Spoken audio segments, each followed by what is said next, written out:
Qu'est-ce qu'une fille comme ça fait en première classe avec quelque chose de louche?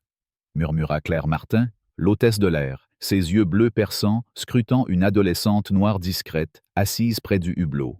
D'un geste brusque, presque théâtral, elle arracha le petit sac isotherme des mains tremblantes d'Amélie Dubois, 16 ans, déclenchant une onde de choc qui allait transformer un vol Air France de New York à Paris en un champ de bataille pour la justice. À 35 000 pieds d'altitude, dans le cocon feutré de la cabine de première classe, une injustice raciale venait de s'allumer comme une étincelle dans une poudrière. Amélie, une lycéenne brillante atteinte de dermatomyosite juvénile, une maladie auto-immune rare qui rongeait ses muscles et sapait ses forces, voyageait avec ses parents, Antoine et Sophie Dubois, pour une occasion unique, une bourse à la Sorbonne, où elle pourrait poursuivre sa passion pour l'astrophysique. Ses tresses soignées encadraient un visage en forme de cœur, et son sourire timide trahissait une excitation contenue, alors qu'elle contemplait les champs dorés de l'Amérique par le hublot, à des milliers de kilomètres sous l'aile de l'Airbus A350. Mais sous cette apparence d'adolescente ordinaire, Antoine, son père, pédiatre immunologiste à l'hôpital Necker, voyait les signes subtils de sa lutte. Un léger tremblement dans ses mains, une pâleur discrète sous sa peau brune. Amélie était une guerrière, une survivante qui avait reconquis sa mobilité grâce à un traitement biologique révolutionnaire, un médicament hors de prix contenu dans un petit sac isotherme gris niché dans son bagage à main. Ce sac, discret comme un livre de poche, renfermait 4 seringues pré-remplies d'une solution protéique sur mesure, maintenue à une température stable entre 2 packs de gel. Sans cette potion, les chaînes protéiques délicates se dégraderaient, rendant le traitement inutile. Le remplacer n'était pas une question d'appeler une pharmacie. Il fallait un laboratoire spécialisé, des jours de préparation et un coût équivalent à une voiture d'occasion. Antoine, homme méthodique, avait tout prévu. Dans une pochette plastique soigneusement rangée, il gardait une lettre médicale signée, une ordonnance détaillée et une carte de notification TSA prouvant que le sac avait été approuvé par la sécurité aéroportuaire. Il était de ceux qui ne laissaient rien au hasard, surtout pas la santé de sa fille. « Tu vas bien, ma chérie ?» demanda-t-il à voix basse pour ne pas réveiller Sophie, sa femme, qui somnolait sur le siège côté couloir. Amélie tourna la tête, ses yeux sombres pétillant d'espoir. « Plus que bien, papa. Je n'arrive pas à croire que c'est réel. Et si je rencontre le professeur Laurent? Son article sur les lentilles gravitationnelles a inspiré toute ma thèse. » Antoine sentit son cœur se gonfler. C'était pour cette Amélie, la savante, la rêveuse, qu'il s'était battu, pas seulement pour la patiente. Ce voyage était un pèlerinage d'espoir, la culmination d'années de nuits blanches, de cours donnés dans des chambres d'hôpital, d'examens passés dans un brouillard de douleurs et de médicaments. La dermatomyosite avait volé à Amélie la capacité de marcher, d'écrire, parfois même de déglutir, mais ce traitement sur lequel Antoine avait indirectement collaboré lors de sa phase de recherche lui avait rendu une vie. Il lui avait rendu ce rêve.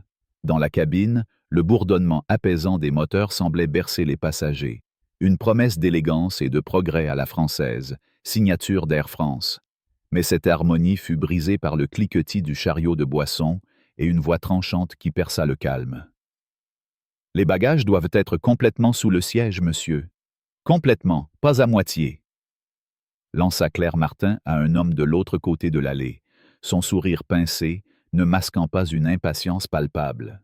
Claire, avec sa coupe blonde impeccable et son badge luisant, dégageait une autorité rigide, presque militaire. Ses yeux, d'un bleu froid, balayaient la cabine à la recherche de la moindre infraction. Antoine, toujours prudent, poussa le sac d'Amélie un peu plus sous le siège, bien qu'il fût déjà hors du passage. Il était un homme de compromis, habitué à naviguer dans les règles et les protocoles, mais son instinct de clinicien capta les micro-expressions sur le visage de Claire. Il nota le regard dédaigneux qu'elle lança à une famille maghrébine luttant pour calmer un bébé, la lenteur exagérée avec laquelle elle expliqua la ceinture de sécurité à un vieil homme asiatique.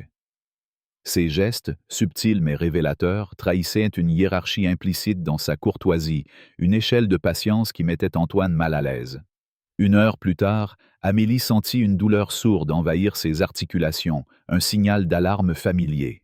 « Papa » murmura-t-elle, le front plissé, « je crois qu'il me faut ma dose un peu plus tôt, peut-être le changement de pression. » Antoine hocha la tête, son calme habituel masquant une montée d'inquiétude. « Pas de souci, on le fera après le service. » Il leva les yeux vers Claire qui passait avec le chariot.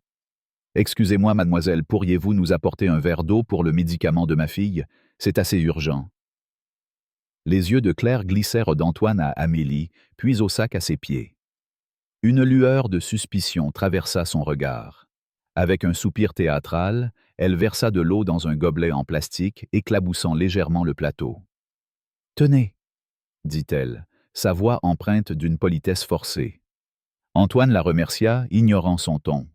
Amélie, avec précaution, ouvrit son bagage à main et en sortit le sac isotherme. Ses doigts, toujours marqués par ce léger tremblement, luttaient avec la fermeture éclair. Claire, qui n'avait avancé que d'un rang, fit volte-face. « Qu'est-ce que c'est que ça ?» demanda-t-elle, sa voix soudain aiguë, coupant à travers les murmures des passagers voisins. Amélie sursauta, surprise par l'interrogatoire.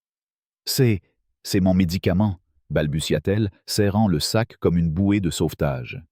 Claire s'avança, bloquant l'allée, son corps tendu comme une corde.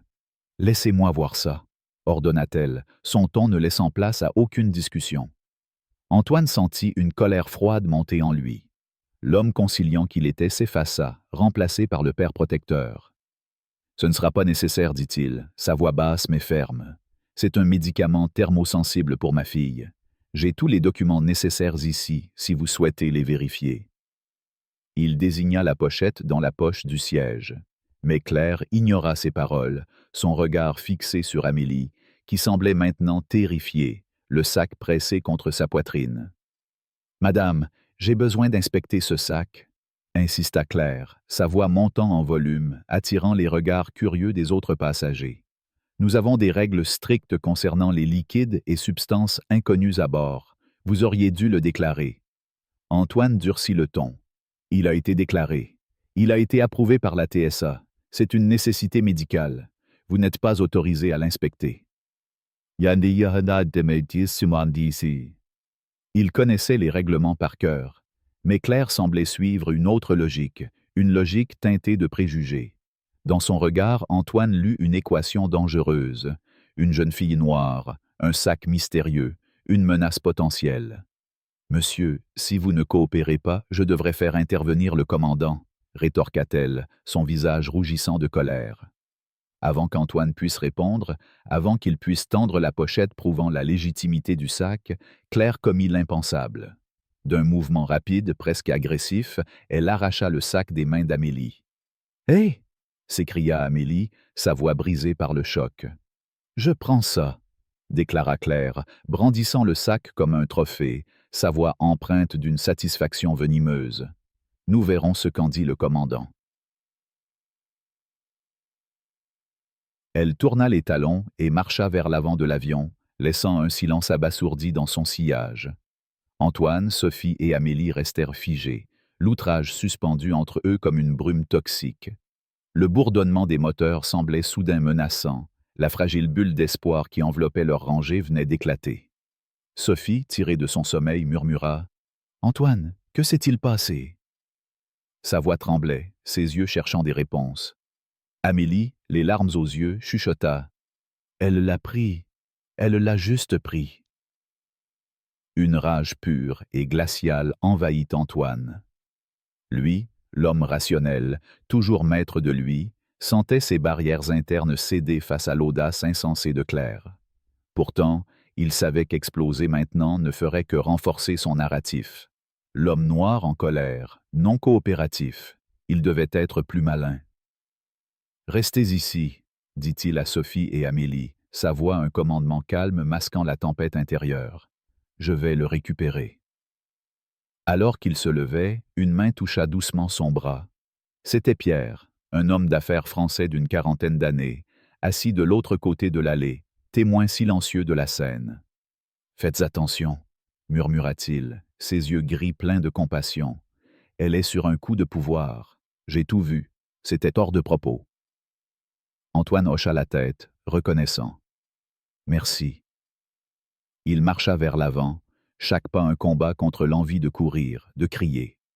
Les regards des autres passagers pesaient sur lui, le transformant en une caricature. Un homme noir déterminé, avançant vers le cockpit. Il connaissait trop bien la perception que cela pouvait engendrer.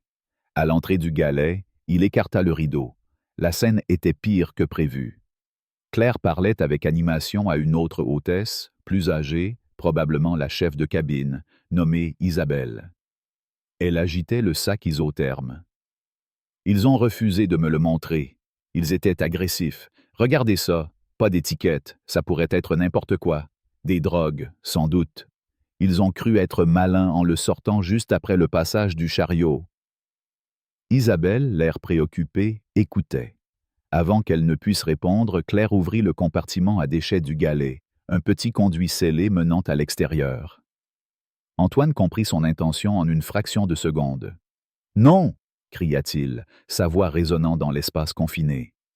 Il se précipita, mais trop tard. Avec un regard de défi, Claire lâcha le sac dans le conduit. Un cliquetis métallique résonna, puis le silence.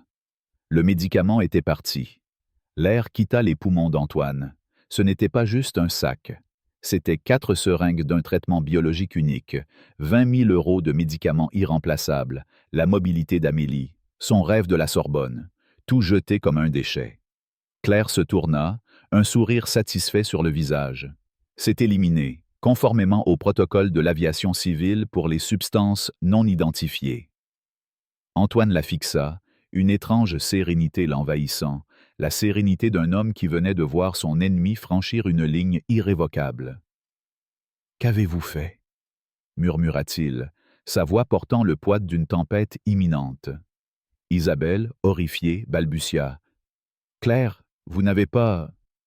Vous l'avez jeté ?»« J'ai suivi la procédure, » insista Claire, mais une lueur d'incertitude passa dans ses yeux.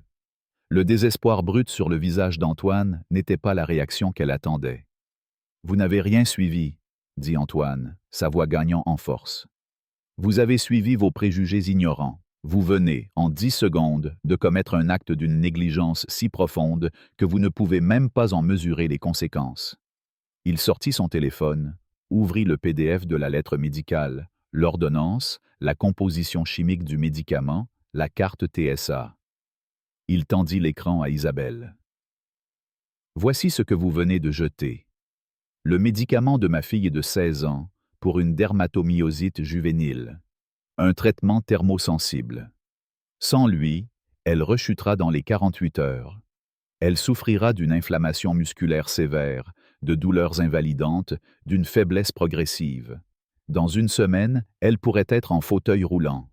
Vous n'avez pas éliminé une substance, vous avez éliminé son avenir. » Isabelle blêmit, lisant le document. Elle regarda Claire, dont l'assurance s'effritait.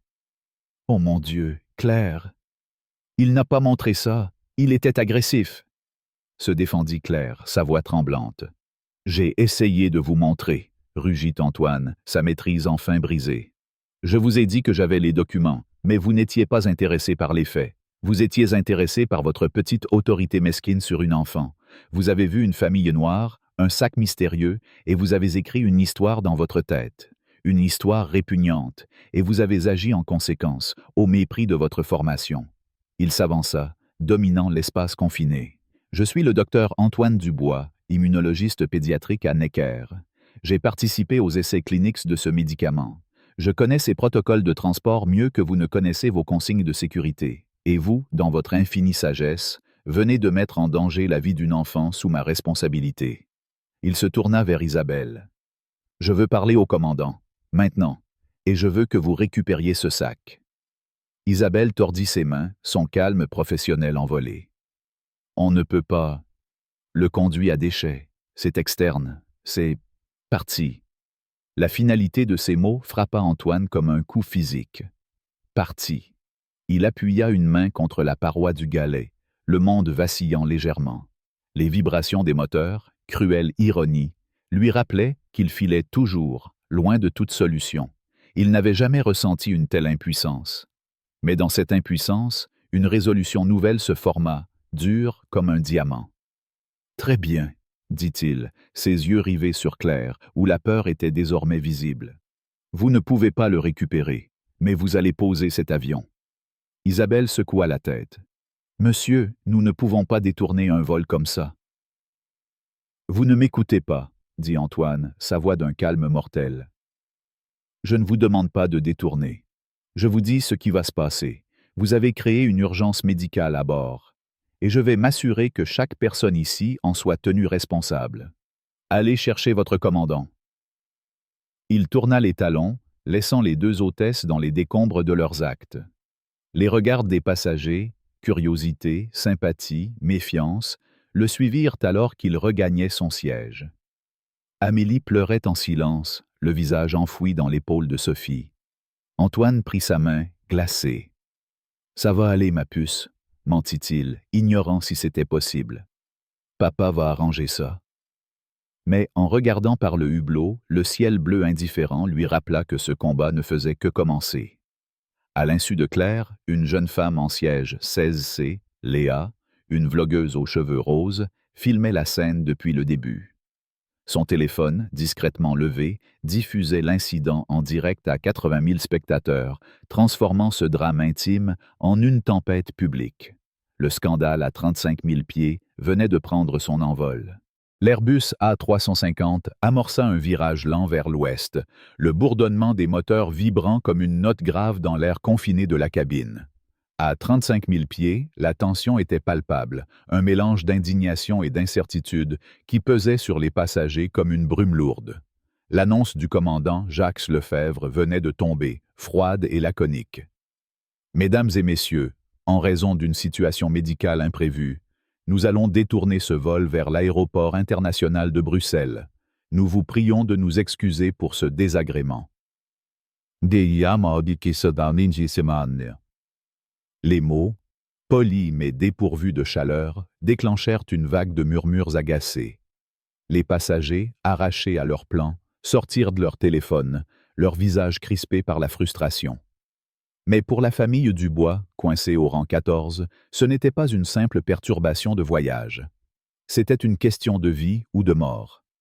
Antoine Dubois, le père d'Amélie, sentit son cœur se serrer alors qu'il observait sa fille. Amélie, 16 ans, semblait s'enfoncer dans son siège, ses paupières lourdes, ses mains tremblantes plus marquées qu'une heure auparavant. La dermatomyosite juvénile, cette voleuse cruelle, montrait ses premiers signes de retour, profitant de l'absence de son médicament, jeté dans un acte de négligence par l'hôtesse Claire Martin. Antoine savait que le temps jouait contre eux. Chaque minute qui passait sans la solution biologique thermosensible rapprochait Amélie d'une rechute, d'une douleur qui la consumerait, d'une faiblesse qui pourrait la clouer à nouveau dans un fauteuil roulant. Sophie, sa femme, serrait la main d'Amélie, ses yeux brillants de larmes contenues. « Ça va aller, ma chérie », murmura-t-elle, mais sa voix tremblait, trahissant son angoisse. Antoine, lui, luttait pour garder son calme, un calme qu'il avait perfectionné en des années de salles d'urgence et de diagnostics difficiles à l'hôpital Necker. Mais ici, à bord de cet avion, il n'était pas seulement un médecin.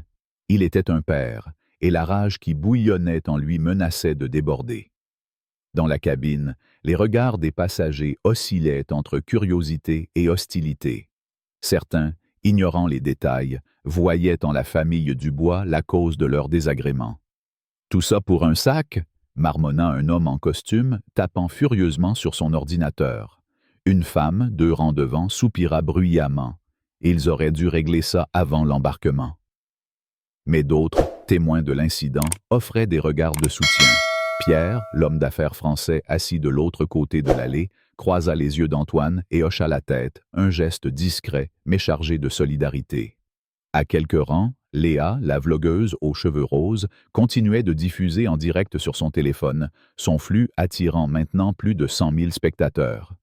Son commentaire, incisif et passionné, résonnait dans l'espace numérique. « Vous regardez une injustice en temps réel. Une hôtesse a jeté le médicament vital d'une adolescente noire, et maintenant l'équipage refuse d'assumer. Restez connectés, le monde doit voir ça. »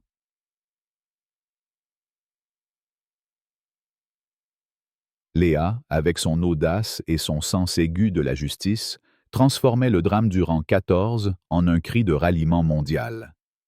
Antoine, déterminé à ne pas laisser l'indifférence l'emporter, se leva à nouveau et marcha vers l'avant de l'avion. Chaque pas était un effort pour contenir la tempête en lui. Il écarta le rideau du galet où Claire Martin et Isabelle, la chef de cabine, discutaient à voix basse avec le commandant Jacques Lefebvre. Ce dernier, un homme d'une cinquantaine d'années au visage carré et au galon doré impeccablement aligné, dégageait une autorité impassible. Mais ses yeux trahissaient une fatigue, celle d'un homme habitué à gérer des turbulences mécaniques, pas humaines.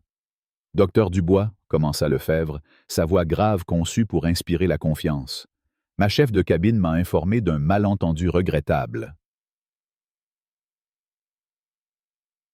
Le mot « malentendu » fit bouillir le sang d'Antoine. « Un malentendu » répéta-t-il, sa voix tranchante comme un scalpel. « Votre hôtesse, Claire Martin, a illégalement confisqué le médicament essentiel de ma fille, a ignoré mes offres répétées de présenter les documents médicaux et l'a jeté dans un conduit externe. Ce n'est pas un malentendu, commandant.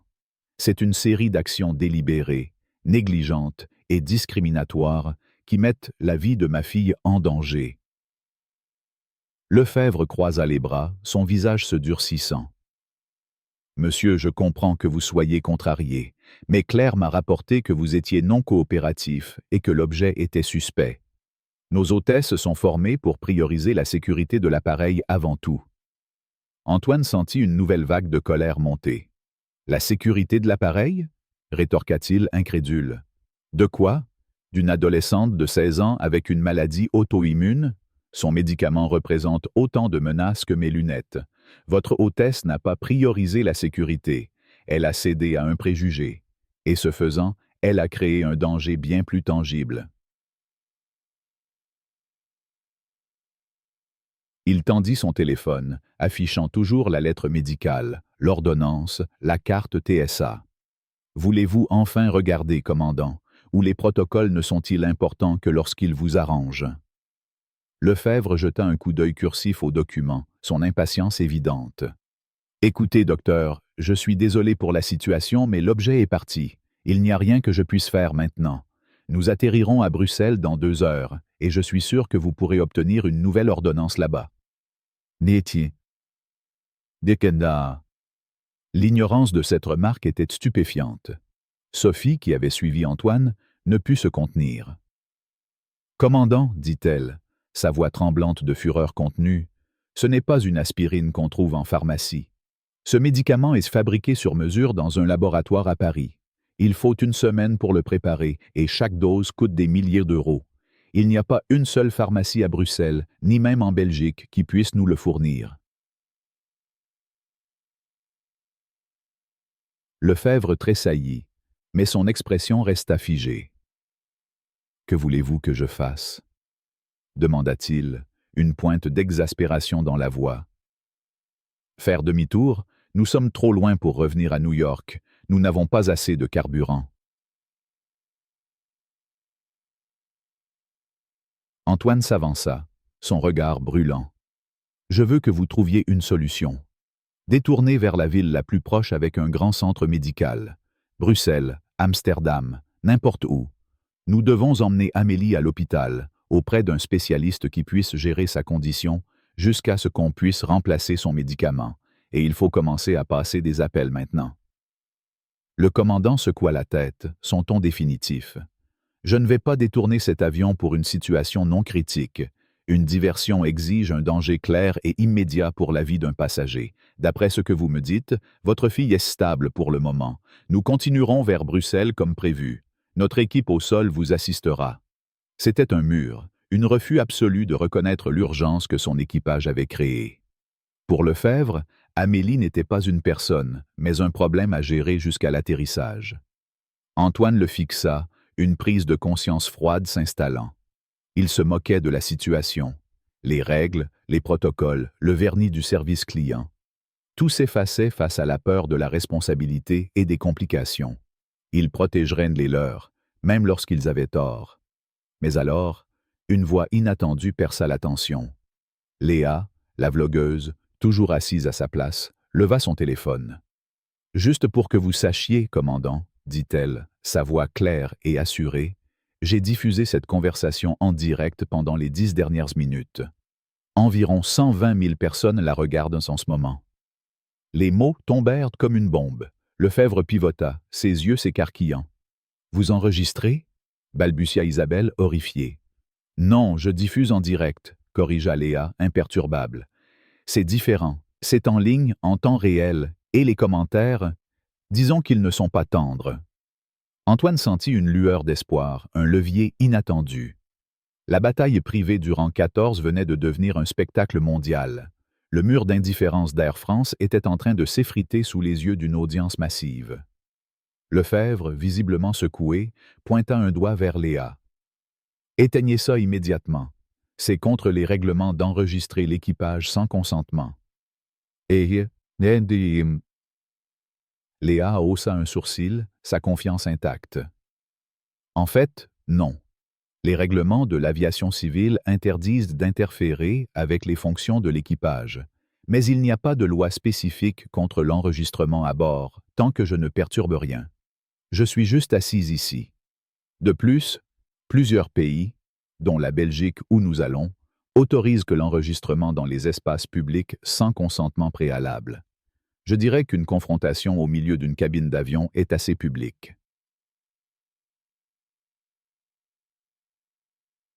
Antoine retint un sourire. Lefebvre venait de rencontrer une adversaire redoutable, armée non pas d'armes, mais de connaissances juridiques et d'une audience virale. Le commandant, pris au piège, regarda Isabelle, puis Claire, qui semblait maintenant pétrifiée, consciente que son acte impulsif prenait une ampleur incontrôlable. Antoine saisit l'opportunité pour enfoncer le clou. « Commandant Lefebvre, » dit-il, sa voix coupante comme une lame, le flux en direct est secondaire. Vous êtes le pilote en chef. La décision vous revient. Vous avez une passagère sans son médicament vital à cause de votre équipage. Vous avez été officiellement informé de cette situation. La condition d'Amélie va se détériorer, c'est une certitude médicale. Continuer vers votre destination prévue est un acte de négligence volontaire. C'est une certitude juridique.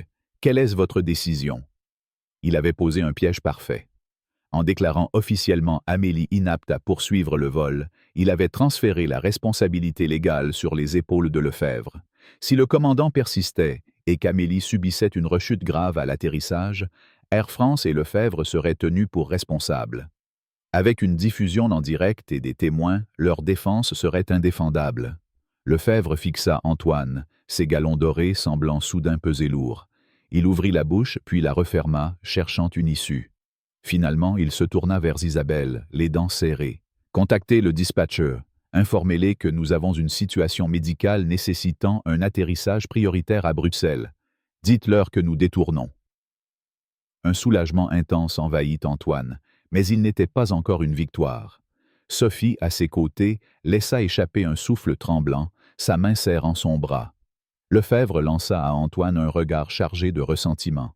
« Nous serons accueillis par la sécurité au sol et des ambulanciers à l'arrivée, docteur. Il y aura une enquête complète. » « J'y compte bien, » répondit Antoine, sa voix calme mais ferme. « Je vous suggère d'avoir votre représentant syndical sous la main. » Alors que Lefebvre et Isabelle se hâtèrent vers le cockpit, une nouvelle voix s'éleva dans la cabine. Une femme âgée, assise au rang 15, se leva péniblement. Marie, une ancienne infirmière à la retraite, s'approcha d'Amélie. « Ma petite, » dit-elle doucement, posant une main ridée sur l'épaule d'Amélie, « j'ai vu ce qui s'est passé. Ce n'était pas juste. Quand j'étais jeune, à l'hôpital, on m'a accusé de voler des médicaments parce que j'étais la seule infirmière antillaise. Je sais ce que c'est que d'être vue comme une menace sans raison. » Amélie, les larmes aux yeux, esquissa un sourire. « Merci, » murmura-t-elle.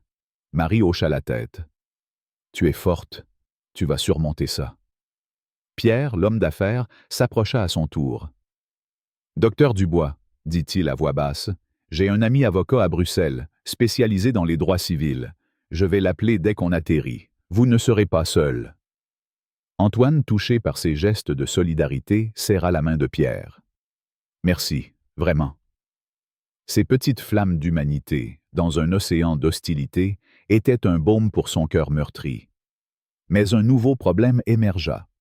Un jeune steward, visiblement nerveux, s'approcha de leur rangée. Docteur Dubois, le commandant m'a demandé de vous informer. À cause de notre retard au départ de New York et maintenant ce détournement, l'équipage aura dépassé ses heures de service maximum à l'atterrissage à Bruxelles. Antoine hocha la tête, comprenant immédiatement. Les règlements de l'aviation civile, dit-il. Vous ne pourrez pas continuer vers Paris ce soir. Le steward acquiesça. Oui, monsieur. L'avion sera cloué au sol à Bruxelles pour la nuit.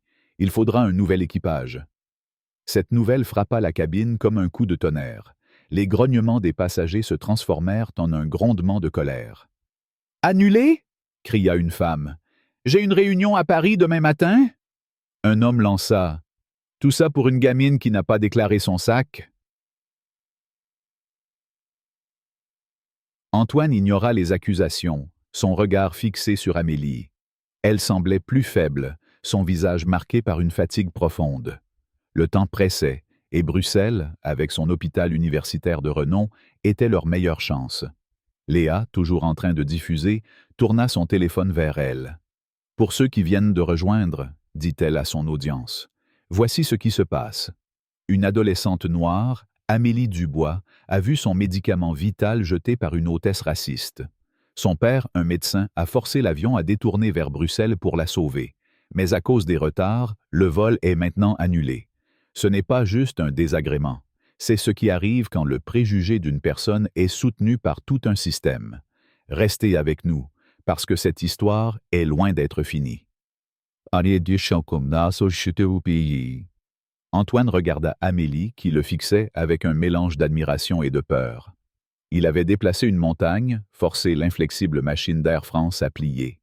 Mais alors que l'avion descendait vers les lumières scintillantes de Bruxelles, il savait que ce n'était que le début. La bataille dans les airs était terminée. La guerre au sol allait commencer. Claire Martin, quelque part à l'avant, commençait à comprendre que son geste impulsif allait lui coûter cher. Et Antoine, avec la force d'un père et la précision d'un médecin, était prêt à faire en sorte que justice soit rendue non seulement pour Amélie, mais pour tous ceux qui pourraient un jour monter à bord d'un vol et être jugés non pour ce qu'ils sont, mais pour ce que quelqu'un choisit de voir. Les roues de l'Airbus A350 touchèrent le tarmac de l'aéroport international de Bruxelles avec un choc sourd, comme un point final à la bataille aérienne qui venait de secouer le vol Air France 732. Dans la cabine, la tension s'était muée en un mélange de colère et de résignation. Les passagers, coincés dans une ville qui n'était pas leur destination, lançaient des regards assassins à la famille Dubois, les tenant pour responsables de ce chaos. Mais pour Antoine, Sophie et Amélie, l'atterrissage n'était pas la fin d'un voyage, mais le début d'un nouveau combat. Amélie, affaiblie, était recroquevillée dans son siège, son visage marqué par une fatigue profonde, ses mains tremblantes plus visibles que jamais. La dermatomyosite juvénile, ce monstre tapi dans son corps, gagnait du terrain sans le médicament qui la maintenait à distance. Antoine, le père, le médecin, sentait chaque seconde s'écouler comme une goutte de poison. Il savait qu'il devait agir vite. Alors que l'avion s'arrimait à la porte, l'annonce du commandant Jacques Lefebvre résonna, froide et formelle.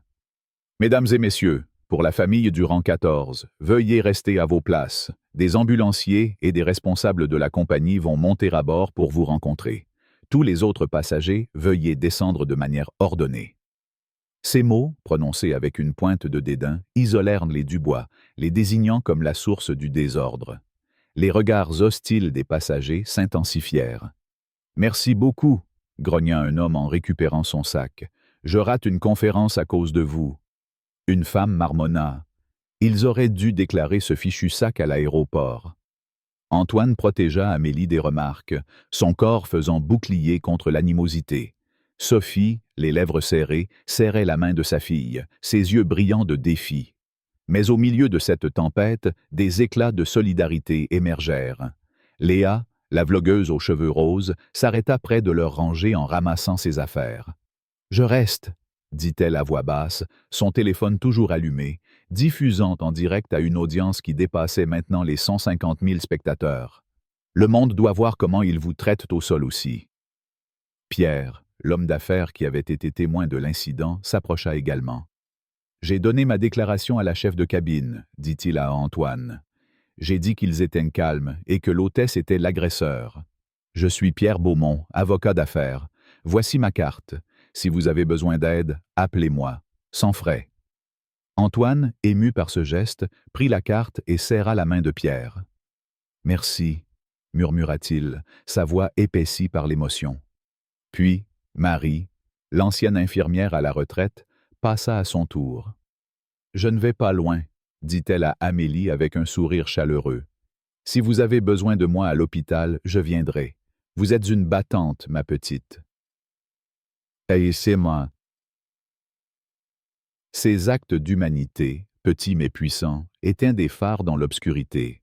Une fois les derniers passagers descendus, un groupe monta à bord. 2 ambulanciers, calmes et professionnels, suivis de 2 officiers de sécurité d'Air France, l'air sévère, et d'un responsable de l'aéroport, un homme nommé Étienne Laurent, dont la cravate desserrée trahissait son stress. Derrière eux, Claire Martin, l'hôtesse responsable du scandale, avançait, le visage pâle, ses yeux oscillant entre défi et peur. Elle avait été convoquée pour affronter les conséquences de ses actes. L'ambulancière principale, une femme nommée Clara, s'agenouilla près d'Amélie. « Bonjour, ma chère, » dit-elle doucement. « On m'a dit que tu ne te sens pas bien. Peux-tu me dire ce qui se passe ?» Sophie expliqua la situation, sa voix tremblante mais précise, tandis qu'Amélie, épuisée, ajoutait quelques mots sur ses symptômes. Pendant ce temps, Antoine se leva pour confronter les officiels. Étienne Laurent s'avança, son ton dégoulinant de formalités corporatives. « Docteur Dubois, nous avons une situation très sérieuse. Un détournement de vol, un appareil cloué au sol, plus de 200 passagers bloqués.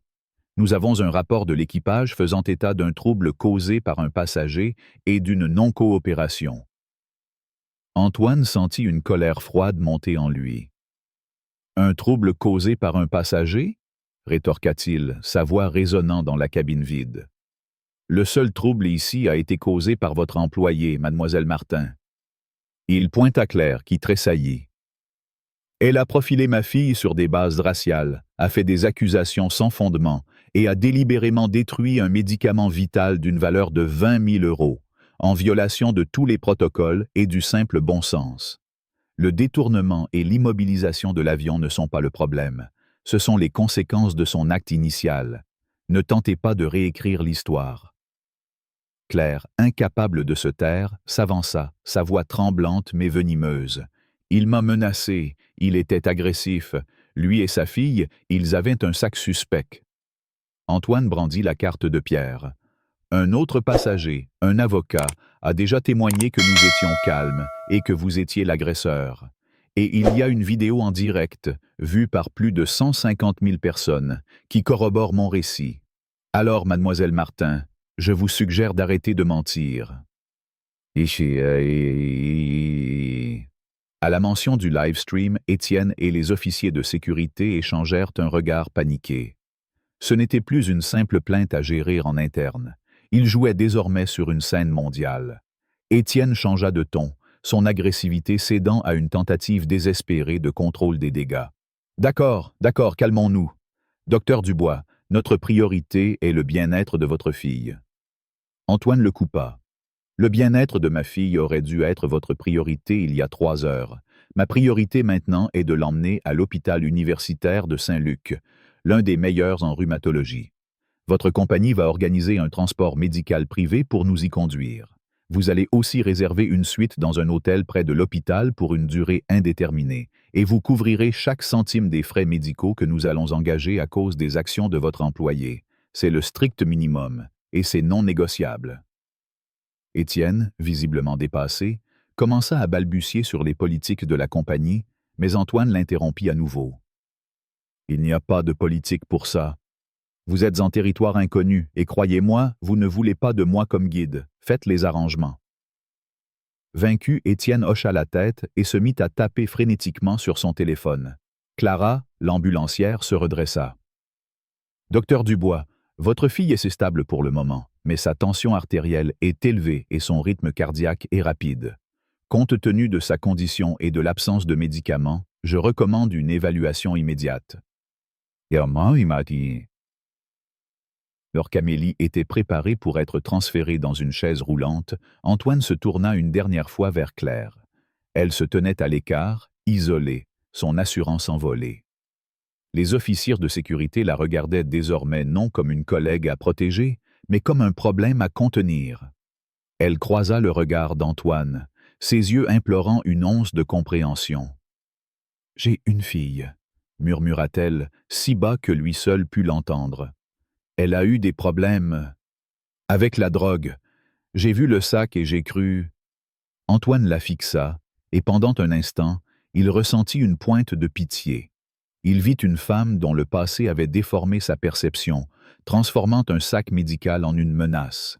Mais cette pitié fut balayée par l'image du visage terrifié d'Amélie.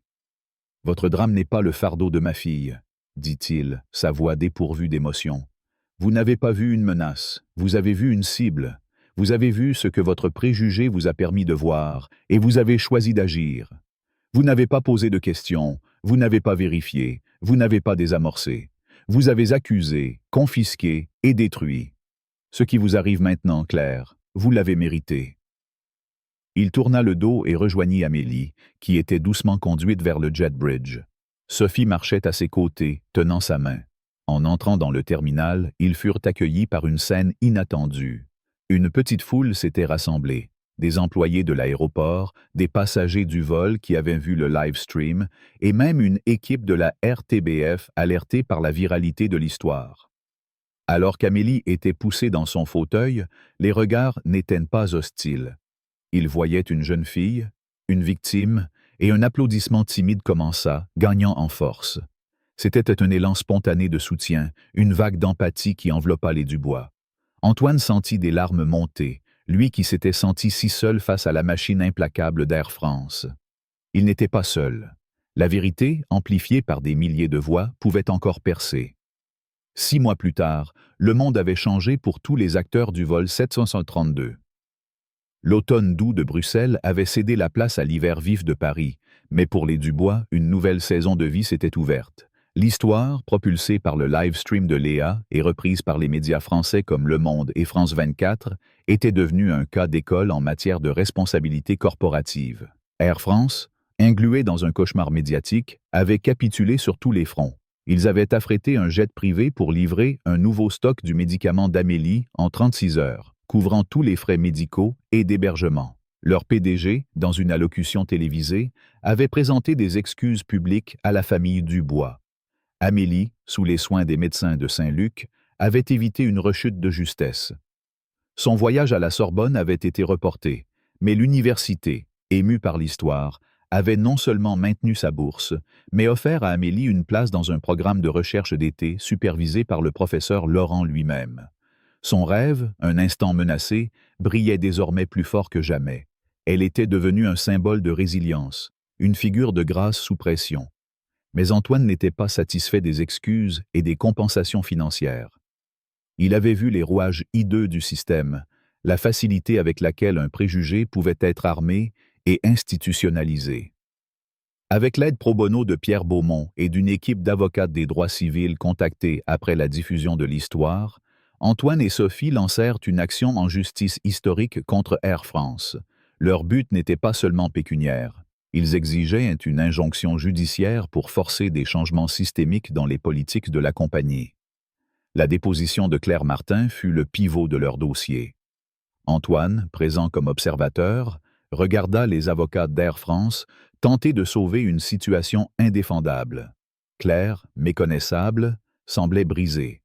Sa coupe blonde impeccable avait laissé place à des cheveux ternes et négligés. Sa confiance froide avait disparu, remplacée par une anxiété défensive.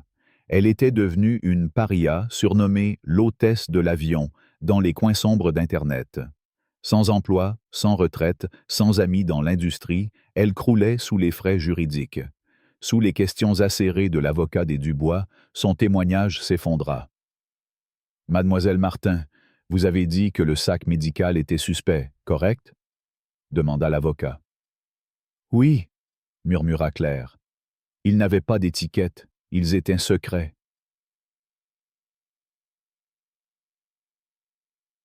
Pris ou une adolescente nerveuse à l'idée d'administrer son médicament en public? Claire resta silencieuse. Parlons de vos recherches. Dans les 24 heures précédant le vol, pouvez-vous nous dire ce que vous avez cherché sur votre tablette?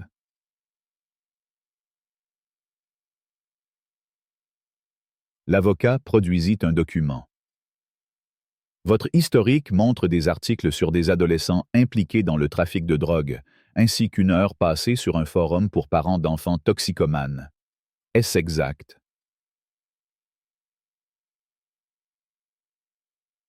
Claire s'effondra dans son siège, balbutiant « Ma fille ». L'avocat, ferme mais non cruel, poursuivit. Votre tragédie personnelle est notée, mais votre rôle ce jour-là était de suivre les protocoles, pas de projeter vos traumas sur des clients payants. Avez-vous à un moment demandé à voir la carte TSA que le docteur Dubois vous a proposée? Le silence de Claire fut éloquent. Chaque réponse, chaque justification creusait sa chute. Elle n'avait pas suivi les protocoles. Elle avait suivi une intuition empoisonnée par ses préjugés, voyant une famille noire et assumant le pire. Et le système, du commandant jusqu'aux responsables au sol, l'avait initialement soutenue. 2 mois plus tard, Air France trouva un accord. Ce fut l'un des règlements les plus importants de l'histoire de l'aviation pour un incident sans crash. La somme était colossale, mais ce qui importait à Antoine était ailleurs. La compagnie fut contrainte de réviser entièrement ses programmes de formation pour ses 25 000 employés en contact avec le public. Le nouveau programme, nommé Protocole Amélie Dubois, était un cours obligatoire de plusieurs jours sur la sensibilisation aux handicaps, la manipulation des dispositifs médicaux, les techniques de désescalade et surtout la reconnaissance des biais implicites. Air France engagea Antoine comme consultant principal pour concevoir ce programme, une ironie douce amère qu'il accepta avec un sentiment de justice poétique. Les Dubois utilisèrent une part significative de l'indemnisation pour créer la Fondation Les Ailes d'Amélie, une organisation à but non lucratif dédiée à soutenir financièrement et logistiquement les familles d'enfants atteints de maladies auto-immunes rares. Léa, devenue une activiste reconnue, rejoignit le conseil de la Fondation, utilisant sa plateforme pour amplifier leur mission. Marie, l'infirmière à la retraite, devint bénévole active, apportant son expérience et son cœur. Claire Martin, quant à elle, paya le prix fort. Son nom était désormais synonyme de disgrâce, une leçon vivante du coût du préjugé. Elle vivait dans l'ombre de son acte, un rappel constant que les choix ont des conséquences. Pour les Dubois, l'issue fut transformative. Amélie, stabilisée, entama ses études à la Sorbonne, où elle rencontra enfin le professeur Laurent, qui la prit sous son aile. Le scandale, né d'un acte de cruauté gratuite, s'était mué en un héritage d'espoir. Le karma n'avait pas seulement puni Claire. Il avait ouvert la voie à un changement systémique, garantissant que d'autres Amélie, sur d'autres vols, ne subiraient jamais ce qu'elle avait enduré. Alors qu'Antoine regardait sa fille marcher sur le campus, un télescope à la main et un sourire éclatant, il savait que leur combat avait redéfini plus qu'un vol. Il avait redessiné les contours de la justice, prouvant qu'une famille, armée de vérité et de volonté, pouvait faire plier un système. Le scandale à 35 000 pieds n'était pas qu'une histoire de drame. C'était une leçon d'humanité, un testament à la puissance d'une voix, amplifiée par des milliers d'autres, pour bâtir un monde meilleur. L'histoire d'Amélie Dubois, confrontée à une injustice criante à 35 000 pieds d'altitude, est un miroir tendu à notre société, révélant les failles humaines et institutionnelles qui persistent dans un monde que nous croyons souvent juste. En tant que Français, fiers des principes de liberté, d'égalité et de fraternité inscrits dans notre devise nationale, ce récit nous rappelle que ces idéaux restent fragiles face aux préjugés individuels et aux systèmes qui les tolèrent. Le geste de Claire Martin, l'hôtesse qui a jeté le médicament vital d'Amélie par suspicion raciale, incarne une vérité universelle. Un jugement hâtif peut causer des dommages irréparables. En France, où la diversité est une richesse mais aussi une source de tension, cette histoire résonne profondément. Claire, influencée par son passé et une méfiance irrationnelle, a vu en Amélie non une adolescente malade, mais une caricature façonnée par ses biais. Combien de fois, dans nos interactions quotidiennes, dans un métro parisien bondé, un bureau à Lyon ou une salle de classe à Marseille, laissons-nous nos préconceptions sur l'apparence, l'origine ou le comportement guider nos actions? Cette leçon nous pousse à la vigilance. Nous devons questionner nos lunettes invisibles, écouter et vérifier avant d'agir, pour ne pas infliger à autrui la douleur qu'Amélie a subie. Mais ce récit est aussi un hymne à la résilience. Amélie, malgré la douleur physique et l'humiliation, a porté son rêve d'étudier à la Sorbonne avec une grâce héroïque. Antoine, son père, a transformé sa rage en une action méthodique, utilisant son savoir de médecin pour faire plier Air France. Sophie, sa mère, a incarné une force discrète, soutenant sa fille avec amour et dignité. Cette famille illustre une valeur française chère, la ténacité face à l'adversité, rappelant des figures comme Jeanne d'Arc ou Simone Veil, qui ont surmonté l'injustice par leur courage. Nous pouvons appliquer cette force dans nos vies, face à une discrimination au travail, un malentendu dans notre communauté, ou un obstacle personnel, la résilience, alliée à la raison, peut déplacer des montagnes. Ce combat n'a pas été gagné par les Dubois seuls. Pierre, l'avocat d'affaires, Léa, la vlogueuse, et Marie, l'infirmière à la retraite, ont apporté leur soutien, incarnant l'esprit de fraternité si cher à la culture française, celui des débats passionnés dans les cafés, des manifestations solidaires ou des gestes d'entraide dans un village. Cette solidarité nous enseigne que la justice est une affaire collective. Nous pouvons tous être un Pierre, une Léa ou une Marie, en offrant une main tendue, une voix ou un témoignage. Le rôle de Léa, avec son live stream vu par des centaines de milliers de personnes, souligne le pouvoir de la technologie pour amplifier la vérité et forcer la responsabilité. En France, où les réseaux sociaux sont des arènes de débat public, ce récit évoque des mouvements comme #MeToo ou les mobilisations pour le climat, où les citoyens deviennent acteurs du changement. Nous pouvons utiliser ces outils avec responsabilité, partager une cause, signaler une injustice ou informer, tout en restant critiques pour éviter les jugements hâtifs. Enfin, l'issue de l'histoire, avec la création du protocole Amélie Dubois et de la fondation Les Ailes d'Amélie, montre comment la douleur peut être transformée en progrès. Les Dubois ont forcé Air France à réformer ses pratiques et ont créé une organisation pour aider les familles d'enfants malades. Cet esprit, profondément français, rappelle les réformes sociales nées des luttes, comme les lois sur la laïcité ou les droits des travailleurs. Dans nos vies, nous pouvons transformer l'injustice en quelque chose de constructif. Améliorer une politique dans notre entreprise, soutenir une cause locale ou éduquer les autres. Cette histoire est un appel à l'action. En France, nous aimons les récits qui éveillent, provoquent et poussent à l'engagement. La justice n'est pas automatique. Elle demande du courage, de la persévérance et une communauté unie. Questionnons nos préjugés, soutenons les victimes d'injustice et utilisons notre voix pour la vérité, dans une conversation autour d'un café, un vote local ou un post en ligne. Si cette histoire vous a touché, agissez. Cliquez sur « J'aime » pour montrer votre soutien. Partagez cette vidéo avec vos amis, votre famille, vos collègues, pour que le combat d'Amélie inspire d'autres. Abonnez-vous à notre chaîne pour découvrir d'autres récits qui exposent de la vérité et appellent au changement. Laissez un commentaire. Dites-nous ce que cette histoire vous a appris, comment elle vous a marqué, ou partagez votre propre expérience d'injustice ou de résilience. Ensemble, faisons entendre nos voix pour un monde plus juste. Merci de nous rejoindre dans cette quête.